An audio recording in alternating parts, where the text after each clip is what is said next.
Good morning, everyone. Welcome into this SEC Morning Report. It is Monday, November 27th, SEC Championship Week. We have made it through a regular season that had its ups and downs for SEC teams, and we're going to be going through everything we learned not only this week, but a little bit about the season for some of these teams that now find themselves in bowl mode or find themselves in off-season mode. As some did not reach bowl eligibility. So we'll be breaking down everything that we learned on this Monday morning episode of the SEC Morning Report. Thank you for tuning in. Hit that like button, subscribe, turn on notification if you feel all of that is warranted. And we greatly appreciate you tuning in to Southeastern 14 here for your daily SEC sports coverage. Chris Lee, Blake Lovell, they have you covered for all of your SEC basketball. We've got the Alabama and Georgia preview and prediction coming out later today. So there is a lot going on here on the channel. So make sure you are a part of it here, whether as a member or just free subscriber, however you would like to be a part of it. We would love to have you join us. Now, also, guys, we want to let you know that before we get into what we learned about each team, that you need to know about Bet Online, guys. Bet Online during this holiday season, now that it's off and rolling, the NFL is in full stride. The NBA and NHL are hitting midseason form, and Bet Online is your number one destination for all your sports wagering info. With up-to-the-minute sports wagering news, odds, trends, and predictions, Bet Online is the top spot for every pro and amateur sport. But, hey, what's the difference now, right, with NIL? And now, not just the big four, guys. Bet Online has every available sport there at your fingertips on desktop and mobile access at any time. Guys, for everything from MMA to international soccer. The only thing I don't think they have on there is like international pickleball, but I'm sure that's coming one day. Head to Bet Online today and remember to use our promo code as we're part of the Believe Network here. We have a working relationship with the Believe Network. The promo code is Believe, that's BLEAV, all caps, BLEAV, for your 50% welcome bonus on your first deposit. Bet Online, where the game starts. And guys, we usually go in alphabetical order, but we'll save Alabama and Georgia for last since they are going to be playing each other in the SEC championship game. So we'll skip over them for the time being and go to the programs that now their regular season has come to the end and they will be approaching either bowl game prep or did not make a bowl game this year. A team that did not make a bowl game would be Arkansas. The Arkansas Razorbacks, they elected to not make a change at head coach. Sam Pittman will return. They are trying to finalize who their offensive coordinator is going to be. There's some speculation that Buster Faulkner, a guy who spent some time at Georgia, there under Todd Monken and worked with Mike Bobo and all these guys, and then now has had a very successful year at Georgia Tech as the offensive coordinator this past year and actually just gave Georgia some fits there in this past game, that he could be a candidate over there. Of course, Sam Pittman with his ties to the University of Georgia from being the offensive line coach there before he took the head coaching job at Arkansas. Listen, we all know that last game that they played on Friday, really not indicative, I don't think, of who Arkansas is, especially without KJ Jefferson being available. They just totally fell apart. Jacoby Criswell couldn't really do anything. Arkansas couldn't move the ball. So that kind of was indicative of their year in terms of the offensive line and not being able to produce. Rocket Sanders wasn't there. Listen, Arkansas is not a program that can afford those type of injuries that throughout a season. Rocket Sanders hurt all year. KJ Jefferson, being banged up, having an offensive line that wasn't quite up to the standard that Sam Pittman likes to have there. There's a lot of different things that went on that I think you have to look at and you have to say, okay, you got to get better in a hurry, whether it is through the portal, whether it is high school recruiting. I mean, developing guys there. This is a huge off season for Sam Pittman and company. And I think what we learned is that, hey, this is it. He's on thin ice. You got to go out and you got to produce in 2024, especially after that kind of result. And they really need to do a couple of things. They need to get better along the line of scrimmage on the offensive side for sure. And they need to get more weapons on the perimeter. Probably find a trigger man. I don't know that KJ Jefferson, it depends on what's happening with that knee. If he has messed up his knee, who knows if he wants to rehab and come back and how that would affect draft stock and all that kind of thing. So we'll learn more about the quarterback position going forward. I think we learned that Jacoby Criswell is not going to be the guy. I don't think that he's going to be the person that you see take over for KJ Jefferson. So it's going to be interesting to see who the offensive coordinator is at Arkansas going forward, and also who the quarterback will be next year there in Fayetteville. Auburn. I think what we learned about Auburn is ahead of schedule. And people are going to say, what? They just lost to New Mexico State. Yeah, I know they lost to New Mexico State before they played Alabama, but if you saw the way that Auburn played in those two rivalry games this year with Georgia and with Alabama, and how big the talent gap was, guys, in terms of on the perimeter, on certain skill positions, even times offensive and defensive line, guys, huge talent gap with what Brian Harsin left Hugh Freeze to take over there and what Georgia and Alabama have. And yet he took both of them to the brink. Auburn did. I think that, Hugh Freeze is going to recruit very well. And I think he's going to get Auburn back to being a, contender in the SEC sooner rather than later. Yeah, there was some bad moments there, and their passing game was pretty awful. And you got to say, hey, they were competitive in some really big games without having basically any competent passing game whatsoever. So I think that's a big deal going forward. This offseason is going to be huge. They do get a bowl game here, so they get more practices and things like that, develop some young guys. But I think Auburn, all things considered, the train wreck that Hugh Freeze took over there for Brian Harsin and all that chaos that ensued in that previous tenure before him, I think Auburn is actually ahead of schedule at this point. A team that I do not think is ahead of schedule is Florida.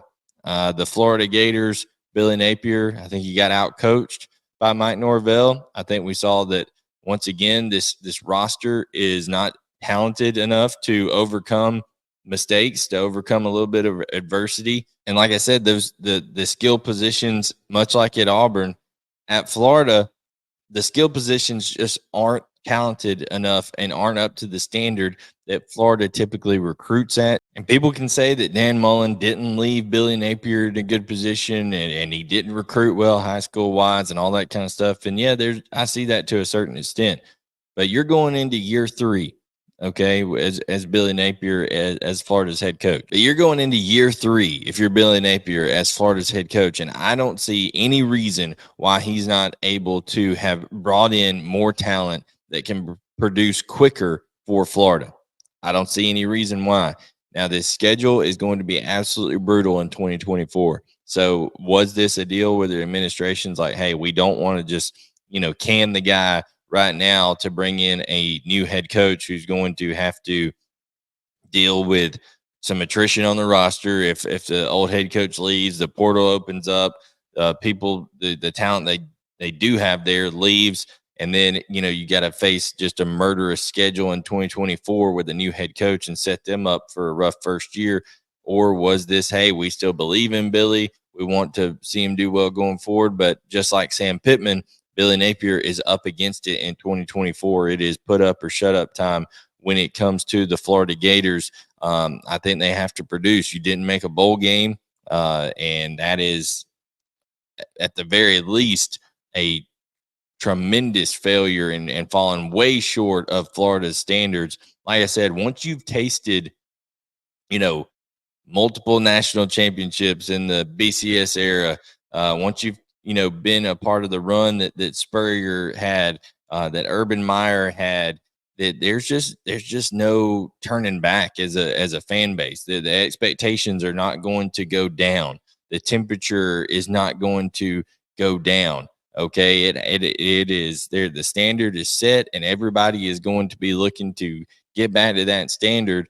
And you know that when you take the Florida job, you know that. I've had somebody in my church tell me, hey, the secret to life is managing expectations. Well, the expectations at Florida are way higher than what the reality with the talent of that roster is right now. So that is not managing expectations well.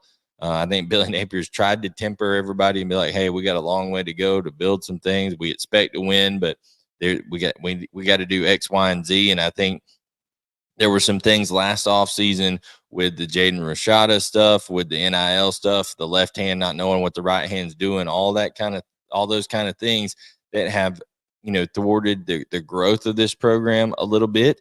And we'll see where it goes going forward. And like I said, we are skipping over Alabama and Georgia to start with. We'll get to them at the end because they are playing in the SEC championship this week. So that moves us from Florida to Kentucky. We learned that Kentucky should be thankful for Mark Stoops. One, he's been tremendously consistent. He's done a great job. He's long tenured there, and he was out the door going to Texas A&M, and there was some kind of revolt with the fan base, the Board of Regents, some boosters ended up nixing that deal kind of after midnight on Sunday morning, and he was apparently going to Texas A&M. Now there's stories coming out on the Kentucky side saying that he thought about it, had kind of agreed to with Ross Bjork to take the job, but then he got to talking to people there at Kentucky and found out his heart was still at Kentucky and wanted to stay and all this kind of stuff. Who knows?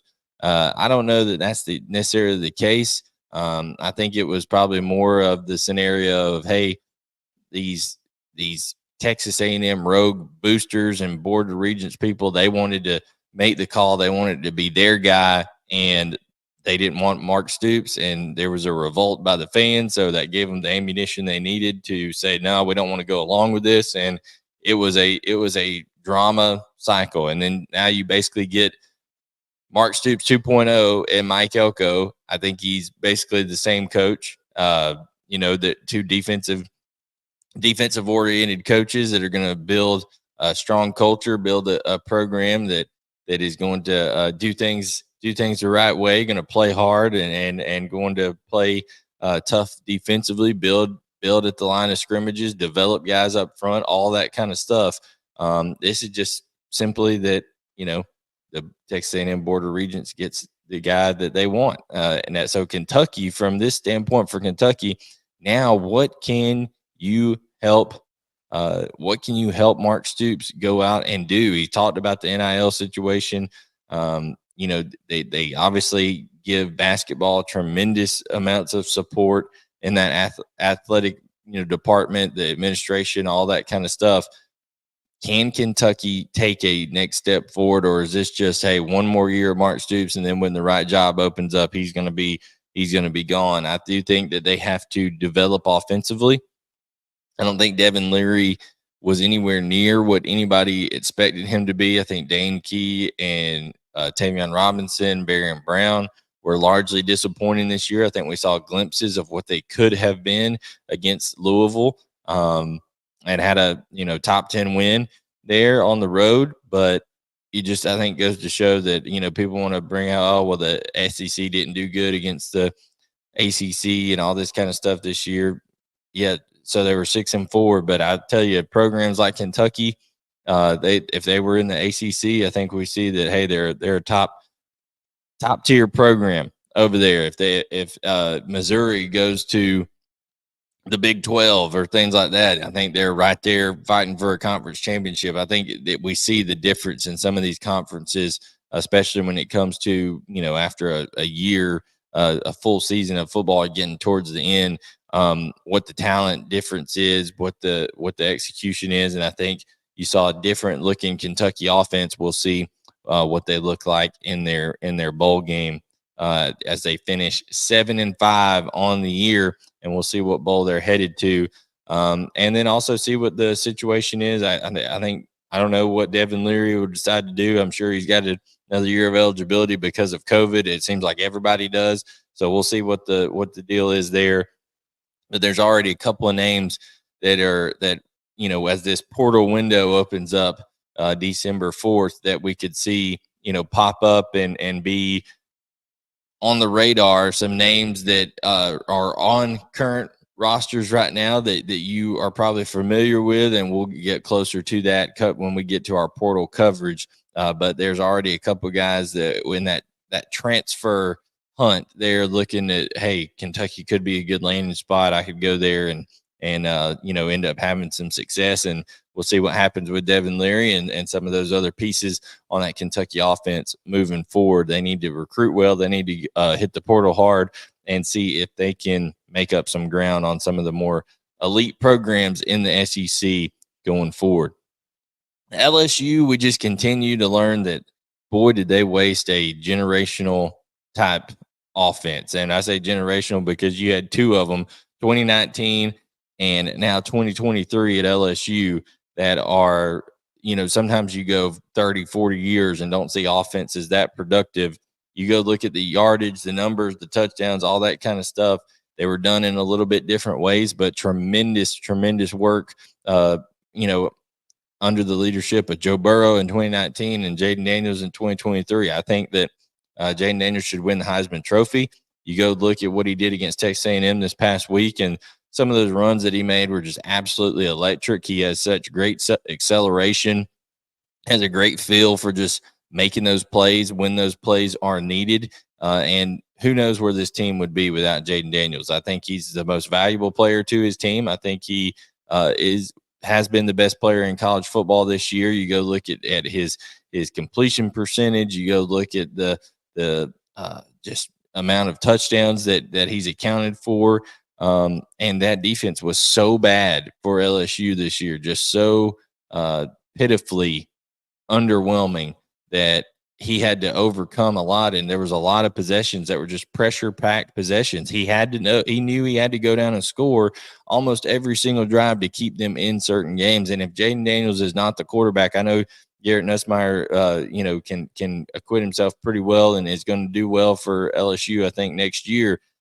But when you're talking about this, if Jayden Daniels is not the quarterback, this could be a 6-6 ball team. I mean, there were games that they could have lost, that Missouri game for sure, and a couple more that it's like, man, they just couldn't stop anybody, and he had to go down and make it happen on offense to make it work. So Jayden Daniels and LSU, just tip of the cap to them with the offense, because it was absolutely amazing this year. And, the defense just left a lot to be desired. And you got to ask yourself the question, why was that? If you're Brian Kelly, you're supposed to have been really, really good up front defensively. They didn't get a lot of pressure. They allowed the back end was a mess at times, allowing a lot of big plays, having to play a lot of freshmen and things like that. So they've had to portal in a lot of guys the last 2 years on that secondary. Can they develop some talent from within? Does high school recruiting, take a little bit of a leap forward for them on the defensive side of the ball? Who knows what that's going to look like here for Brian Kelly. I don't know if Matt House is going to be the answer going forward. We'll find that out, I'm sure, at some point here soon. So LSU wasted a generational offense, in my opinion. Mississippi State, they got a new head coach in Jeff Lebby, and I think this is a great move for one reason. When you're at a place like Starkville, like Mississippi State, you don't have all the resources and all the talent that a lot of other SEC programs have. So one thing that if you can't be just straight up better than them going toe-to-toe, and you don't want to be worse than them going toe-to-toe, then one thing you have to do is you have to be different than. We saw Dan Mullen.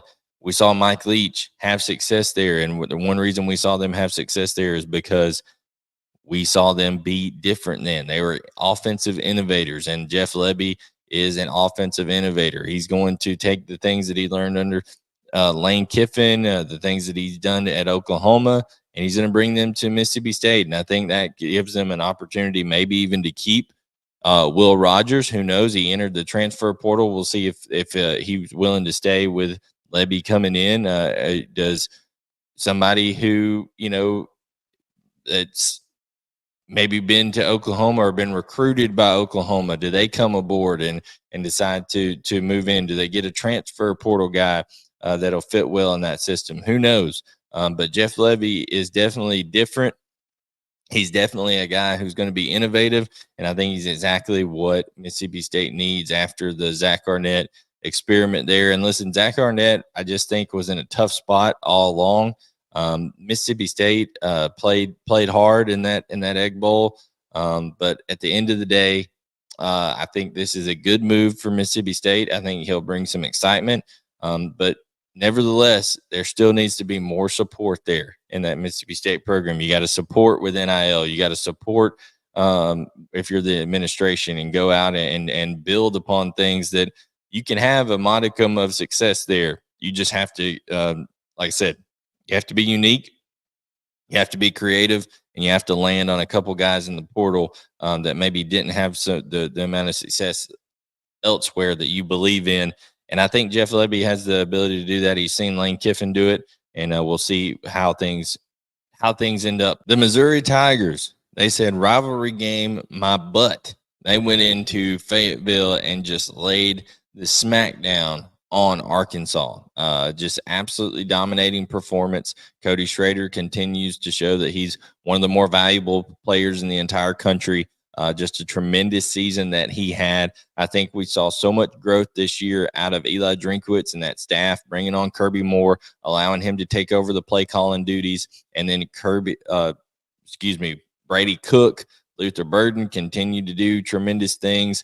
That scheme is tough. It's tough to stop when you get the outside zone, that stretch play, and then you get some of the fly motion stuff that they do, and then they're able to take their shots downfield. I mean, they just do a really good job of setting their players up for success. Brady Cook played at a tremendously high level this year. 10 wins in the SEC. That is a tough thing to do, and I think a big tip of the cap to Eli Drinkwitz and his staff there for how much they have grown and how much they have been able to get this program to buy in and believe. Now, the question is there another gear for Missouri? They lost a game at home to LSU. They lost a game on the road to Georgia, and otherwise they're right there in that college football playoff conversation. But my question is, have they hit their ceiling, or is their ability to use this as a springboard and go forward? People are going to say Missouri is recruiting at its all-time, highest level and things of that nature, and there's going to be a big influx of talent come in and things like that. And yes, to a certain extent, that's true. But there's also other teams coming into the SEC. The schedule is going to get even more crowded with blue blood programs. So this is a great year, but the true measure of greatness is consistency. Now, can Missouri follow it up next year? That'll be what'll be interesting to see out of Eli Drinkwitz and company. They're going to get a New Year's Six bowl game, and they're going to get a chance to be on a national stage and help themselves even more in recruiting wise. A lot of eyeballs on you in those big bowl games. So we'll see what happens with Missouri in this bowl season, in the off season, as signing day approaches. A lot of big things coming up for Missouri in the next couple of weeks. Ole Miss, when you talk about Lane Kiffin and company, they won the Egg Bowl, something they didn't do last year, and they're just a solid football program. I think when you're talking about Lane Kiffin and you're talking about the SEC West, which now we are no longer in the division era. Now we're officially out of divisions, and we're moving on to just one big league of 16 teams. But I think Lane Kiffin, during the last couple years of this division era, has done an excellent job of just showing that, hey, Ole Miss can compete. Ole Miss can build a formidable program, but they just have to, like Missouri, have they hit their ceiling? That's why I think people that speculate all the time that that, hey, Lane Kiffin's going to go somewhere else, or he's mentioned for job after job as they come open. But a 10-2 season here for Ole Miss, another 10-win year. So you got Missouri and Ole Miss that are both kind of in the same boat. What does it take to get to that next level? So you have Ole Miss now under Lane Kiffin that's had a couple of seasons where they've won 10 games in the regular season, which hasn't happened at Ole Miss before. They've won 10 games before, but it's been with a bowl game added on top of it.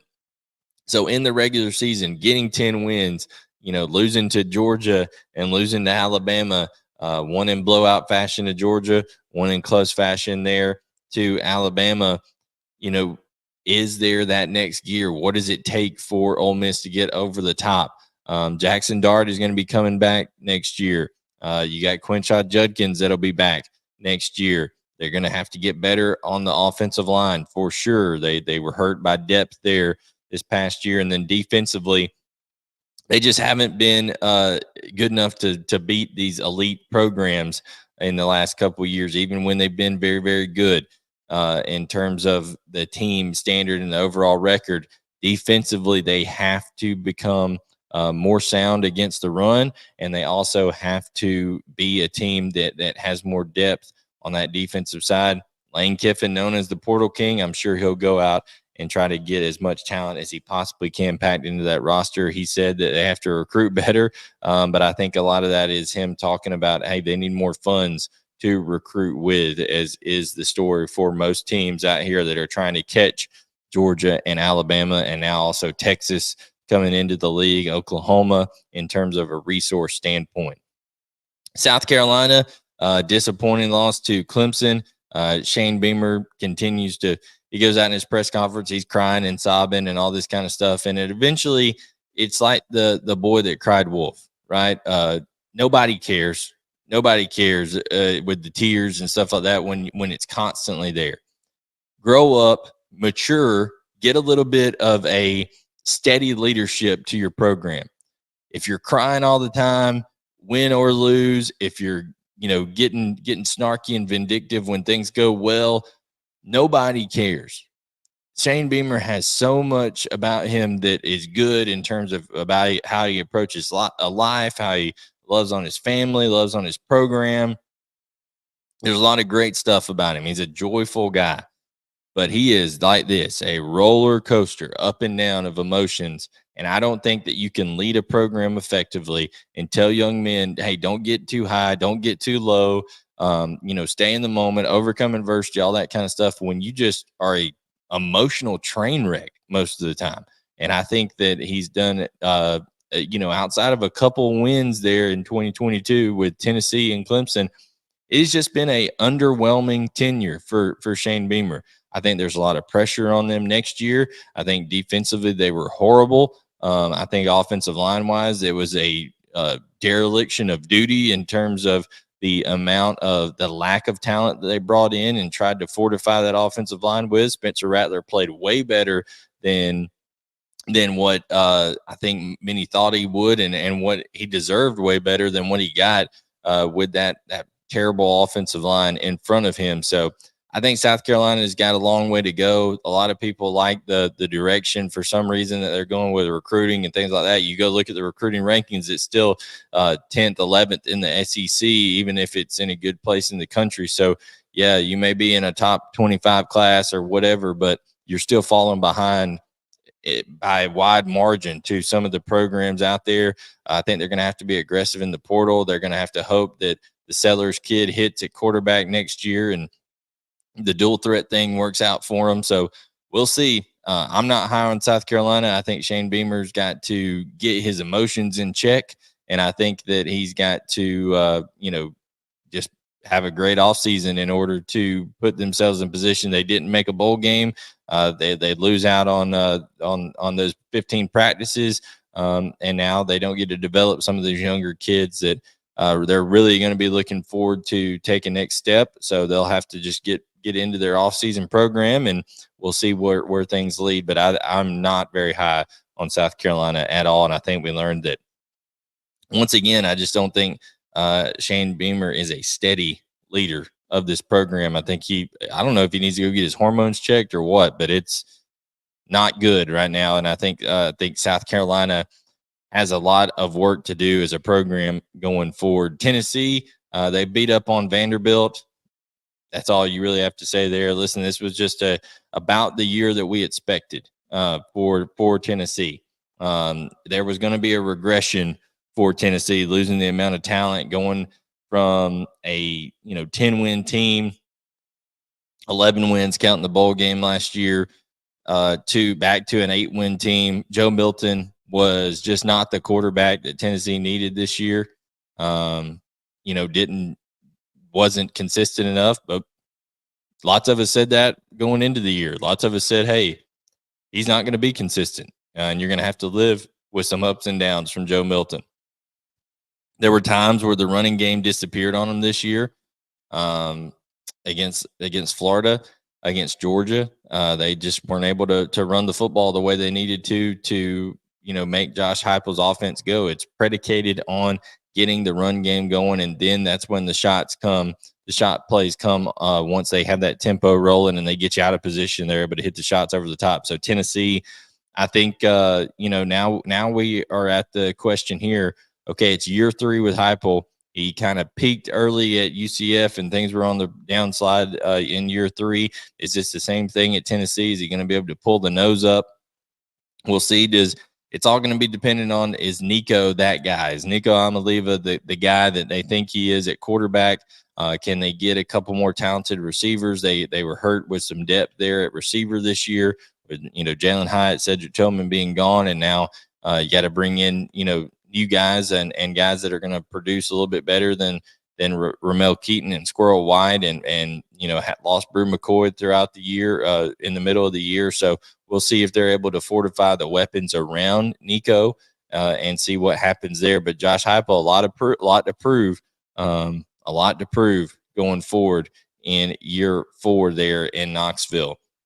Texas A&M, we already talked a little bit earlier about the Mark Stoops saga and what happens, but they get Mike Elko regardless of how it happened. Hopefully all that can be, there won't be infighting in the program and maybe they'll get aligned.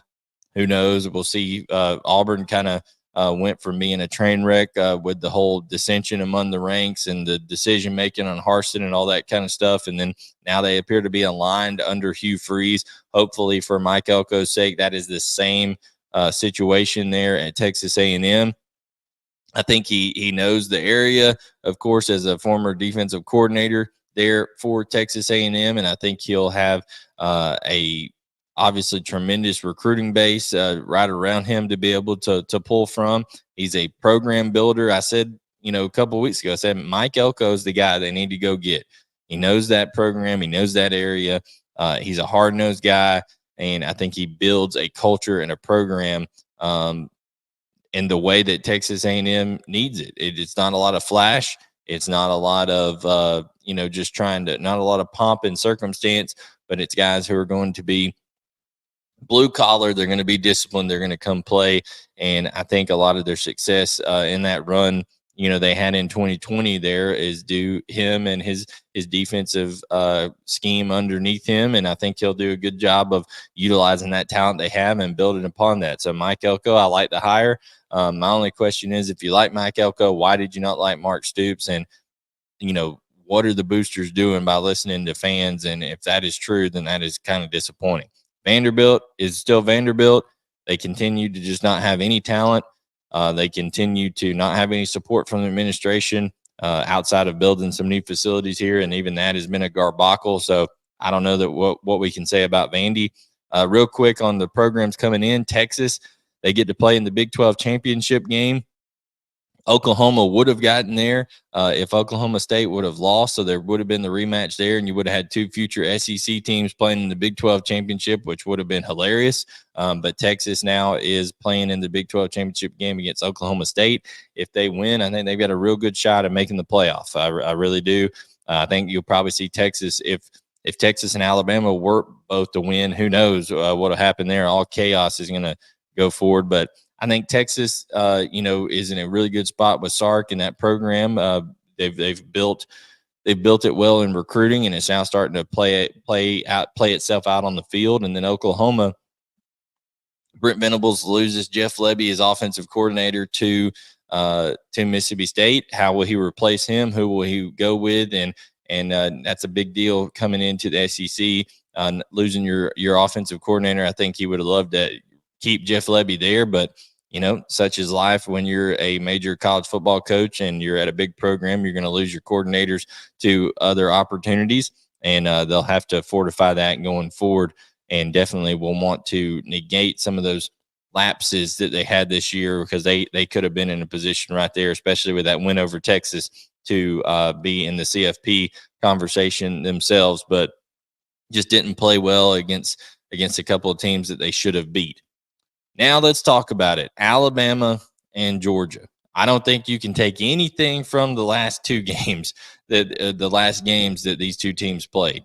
The Iron Bowl is the Iron Bowl. Alabama, of course, probably should have lost that game, but they pulled it out of the fire at the end, and it is another just tremendous Iron Bowl chapter in that saga between those two hated rivals.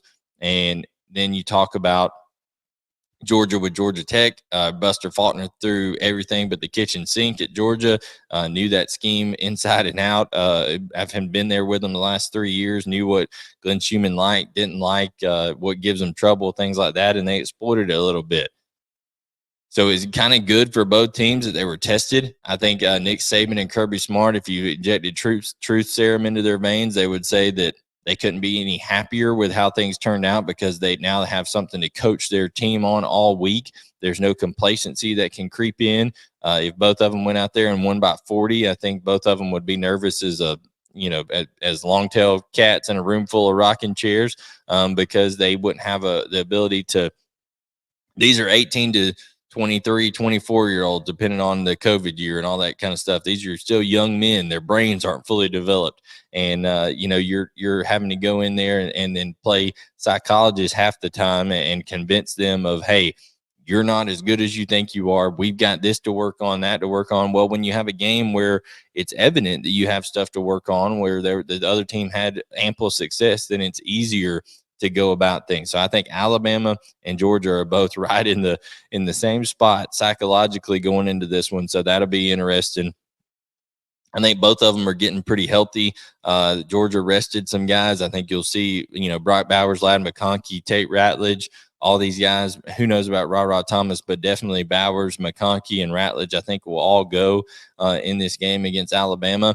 I think you'll see an Alabama team that is kind of playing with a little bit of a chip on their shoulder, because I think everybody's going to pick Georgia, and I think everybody's going to think that Georgia should win this football game and is overall the better team. But Georgia has also played with a little bit of a chip on their shoulder this year as well. People doubting Carson Beck, people doubting Mike Bobo, until they got in this, about the middle of the season and said, hey, you know what, we're gonna show people that there's a reason that we have the roles and the responsibilities that we have here at Georgia, and they've played extremely well. I think it's going to be interesting to see, can Alabama consistently stop Georgia's offense? Can they get pressure on Carson Beck?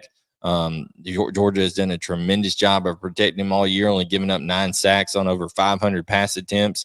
And then you're talking about Alabama, who the offense has just steadily come along. I don't think the offense is fixed, but I think their defense at times has played at an elite level. What Auburn does is totally different. Auburn hurt both of these teams defensively, so I think you kind of throw that one out the window because they do some different stuff in terms of their run scheme and their run design that neither Georgia or Alabama is going to do to the other one. So this is going to be a bare-knuckle fight. You're going to see in the trenches right here two programs that are one that is clinging to former supremacy and trying to get back in, saying, hey, we still are the team to beat here in the SEC, and Georgia, who's trying to submit a just unbelievable run here and go for its 30th straight victory.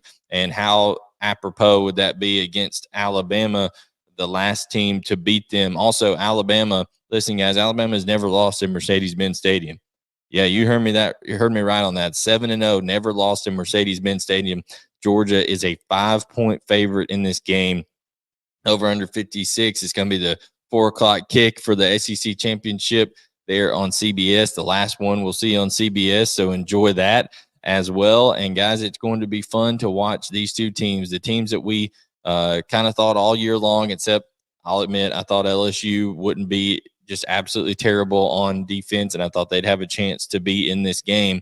But Georgia, Alabama, the matchup we've waited on for quite a while now. It's going to be fun to see, but I think what we learned about these two programs is that they're definitely the most talented in the SEC. They've played like it all year, and now it's going to come down to 60 minutes of who can execute the best and who can play the mistake-free football. For a full preview on that, predictions on that, make sure you're right here on the channel. That's coming out later today. So like, subscribe, turn on notifications. Remember, guys, we're presented by Bet Online. Thank you so much for tuning in here to the What We Learned episode here on Southeastern 14 of the SEC Morning Report. I'm Blayne Gilmer. You can follow me on X using bgilmer18.